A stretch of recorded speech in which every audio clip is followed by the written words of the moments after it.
Galera, dando continuidade ainda ao capítulo 1, vamos entrar agora em nomenclatura das mudanças de estados físicos.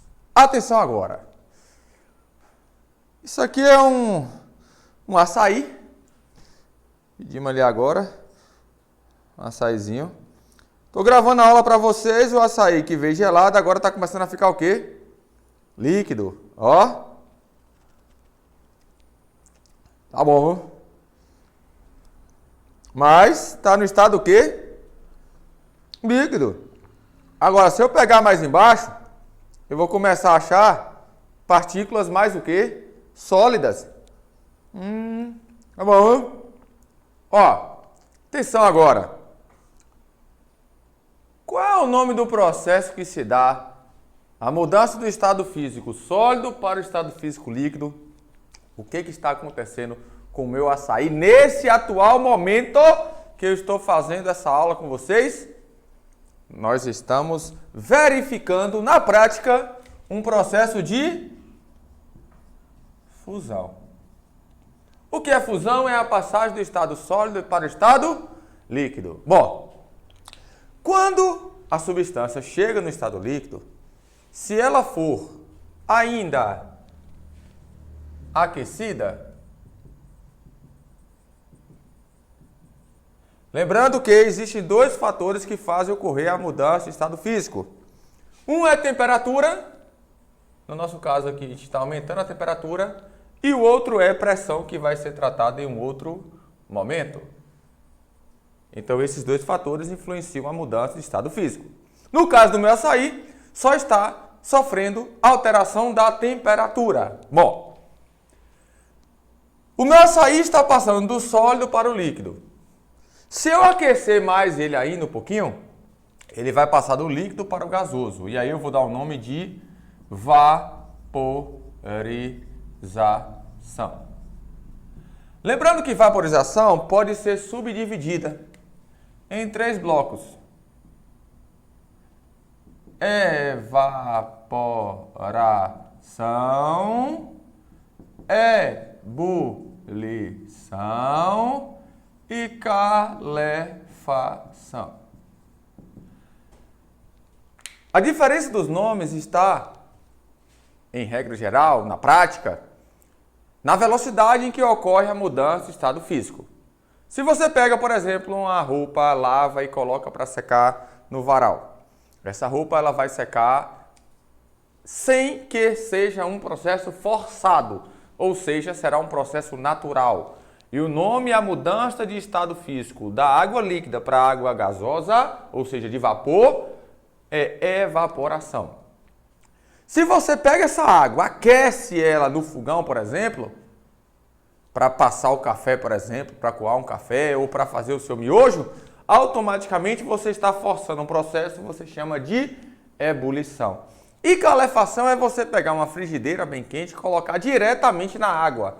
Chega a fazer um barulhinho que você vai fazer. E agora? Escutei? Esse barulhinho é justamente a calefação. Mas evaporação, ebulição e calefação, apesar de serem diferentes, que é a velocidade que ocorre a mudança de estado físico, todos eles são processos que passam do líquido para o gasoso, chamados então de vaporização. Bom, do gasoso para o líquido, nós temos dois nomes. Liquefação ou condensação. Augusto, qual a diferença? Liquefação é usado para gás. Condensação é usado para vapor. Augusto, ainda não entendi. Vamos lá.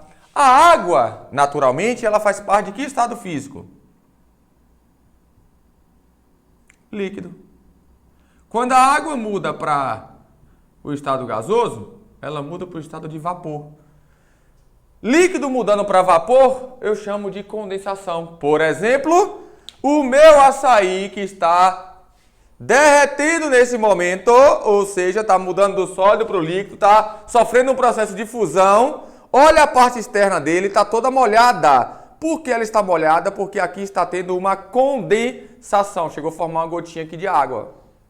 Ou seja, as moléculas no estado gasoso do ambiente aqui agora encontraram o meu açaí lindo e maravilhoso, geladinho. Elas mudaram então do estado de vapor. O estado de vapor, vamos consertar aqui, ó. Estado de vapor. Para o estado o quê? Líquido. O mesmo ocorre, por exemplo, quando você pega uma garrafa e vai encher no bebedouro de água gelada. A parte externa fica toda molhada. Essa molhada é a água do estado líquido que veio de vapor. Ou então quando você pega na sua casa e vai chegar lá, eu tô com fome, meio-dia, levanta a tampa da panela e tá lá toda suada. Aquele suor é nada mais, nada menos do que o quê? Água que mudou do estado de vapor para o estado líquido. E o nome que é dado a isso é condensação. Liquefação já é um processo usado para gás. Por exemplo, o gás de cozinha de sua casa, dentro dele aí do botijão, o estado físico dele é líquido. Um desodorante aerosol, por exemplo, o estado físico lá dentro é líquido. Ué, Augusto, mas quando eu tiro é gás. Realmente, porque lá dentro do botijão de gás ou do aerosol está sob alta pressão. Lembra que pressão também muda o estado físico. O que eu quero dizer? Gás de cozinha é chamado também de GLP. GLP, gás de cozinha. O L vem de quê? De uma liquefação, que é o quê? A mudança de um gás para o estado líquido. Outro exemplo é o nitrogênio. O nitrogênio, que é um gás, quando eu obtenho ele, nitrogênio na forma de líquido, por exemplo, para conservar óvulo, para conservar sêmen, ou seja, o nitrogênio líquido, ele veio de um gás, então ele sofreu um processo de liquefação. Então, liquefação e condensação é a mudança do estado gasoso para o estado líquido. Do líquido para o sólido, por exemplo, o meu açaí aqui agora, voltando ao meu açaí aqui agora, que já está boa parte dele no estado, olha, no estado, perto da câmera, ó, no estado líquido. Se eu não quiser tomar sopa, tá bom. Se eu não quiser tomar sopa, eu vou ter que pegar meu açaí e colocar o quê? No congelador.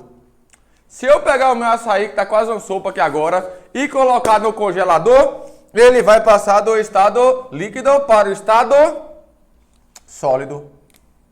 A ele eu dou o nome de solidificação. Então eu estou fazendo um processo de resfriamento. Eu estou fazendo o quê? Diminuindo a temperatura. No caso do gás de cozinha, eu aumentei a pressão, mas é tema de um outro bloco, a interferência da pressão. Raciocina comigo. O sólido para virar líquido, o líquido para virar gasoso, tem que absorver calor ou tem que liberar calor? O gelo absorve calor e vira líquido, que absorve mais calor ainda e vira gasoso. Se eu estou falando que absorve,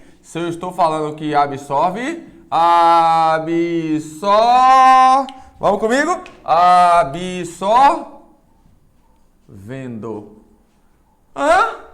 É porque quando absorve calor, é um processo e aí você responde comigo, térmico. Então, os processos que absorvem calor são chamados de processos endotérmicos. Em contrapartida, os processos que liberam calor, a água gasosa, que é vapor, para passar para líquida, tem que liberar calor. O líquido, para passar para sólido, no caso do meu açaí, tem que liberar mais calor ainda. Por isso que você coloca ele no congelador, porque a temperatura lá é baixa. Automaticamente, nós estamos falando de um processo exotérmico.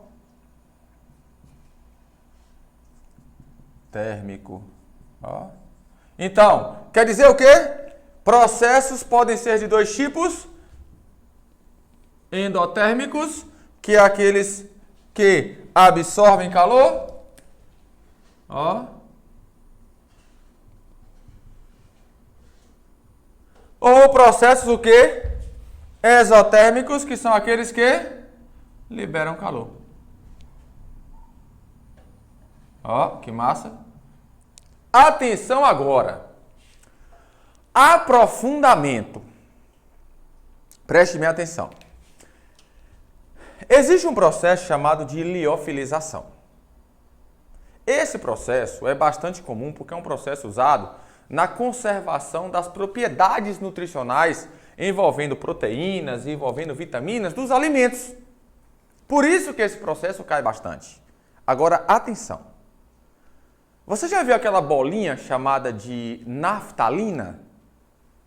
Que é colocada em banheiro, é colocada em guarda-roupa. Ou o gelo seco, por exemplo, que é apenas gás carbônico no estado sólido. Aquela fumaça que aparece em shows, em peças teatrais. Aquela máquina de fumaça é de gelo seco. Quer dizer o quê? A naftalina, ela é a bolinha branquinha que passa do sólido direto para o gasoso sem passar pelo estado líquido. Ou o gelo seco, que é sólido e vira gasoso sem passar pelo líquido. Quando uma mudança ocorre do sólido para o gasoso ou do gasoso para o sólido sem passar pelo líquido, a ela recebe o nome de sublimação. E sublimação é justamente o que ocorre no processo de liofilização dos alimentos, por exemplo. Bom, mas por que faz a sublimação, Augusto? O que é isso? Olha, liofilização é apenas a retirada de água do alimento, pô. Só isso. Só que, mas então por que não tira a água aquecendo normalmente? Se você tirar a água aquecendo normalmente, você vai interferir nas membranas das células das carnes, das hortaliças. Automaticamente você vai alterar as propriedades nutricionais do alimento. É por isso que não retira água no processo sólido, líquido, gasoso. É por isso que a liofilização vai usar o processo de sublimação. E eu vou te explicar agora que processo é esse. Primeiro de tudo, o alimento é limpo e ele é cortado. Ou seja, você vai aumentar a sua superfície de contato. O que é isso? Você vai colocar ele em pedacinhos menores. E você vai pegar esses alimentos e você vai congelar eles, ou seja, ele vai virar gelo. Você vai colocar numa temperatura aproximada de menos 35 graus Celsius. Ou seja, pegou o alimento e congelou. Beleza. Congelei o alimento, o que aconteceu com a água que está no alimento? Ela foi para o estado sólido. Beleza. Esse alimento é colocado em câmaras vedadas, ou seja, câmaras que têm um vácuo parcial, câmaras que têm uma pressão baixa. Raciocina comigo. A pressão diminuiu e depois ele aumenta a temperatura para que a pressão diminua mais ainda. Venha comigo aqui agora no gráfico. Esse gráfico aqui será discutido nos próximos capítulos, que é diagrama de fases. Tio Elão vai falar para vocês sobre esses diagramas de fases. Diagrama de fases é nada mais nada menos do que mostrar para você quem é que está interferindo na mudança de estado físico. Se é a pressão, se é a temperatura ou se são os dois ao mesmo tempo. Esse esqueminha aqui é o diagrama de fases. Aqui nós temos o estado sólido, aqui nós temos o estado líquido e aqui nós temos o estado gasoso. Vamos começar. Processo de liofilização. A água que está no alimento, no estado líquido, o alimento é congelado. Então ele virou o quê? Sólido. Ele foi colocado em câmaras vedadas onde a pressão é baixa, abaixando a pressão, ó. Só que quando eu abaixo a pressão e faço um aquecimento, porque eu aumentei a temperatura, quando eu vou mudar agora do sólido, eu não consigo chegar até o líquido, porque o líquido está na parte de cima, ó. Está com a pressão alta. E eu fiz o que com a pressão? Diminuir. Então, quando eu diminuo a pressão e venho no aquecimento, olha a temperatura, aquecendo isso aqui, eu vou passar ele do estado sólido, do gelo, para o estado gasoso, de vapor, sem passar pelo estado líquido. Quando eu consigo retirar a água desse alimento para o estado de vapor, sem passar pelo estado líquido, eu consigo fazer o que com isso? Manter as propriedades nutricionais envolvendo os elementos que são sensíveis ao calor, como vitaminas, proteínas, ou seja, toda a parte nutricional do alimento, ela fica mantida, sem alteração nenhuma. Agora, qual foi a mudança de estado físico principal do processo de liofilização? Sublimação, que é aquela mudança que não passa pelo estado líquido. O que vocês acabaram de aprender? Nomenclatura das mudanças de estados físicos. Valeu!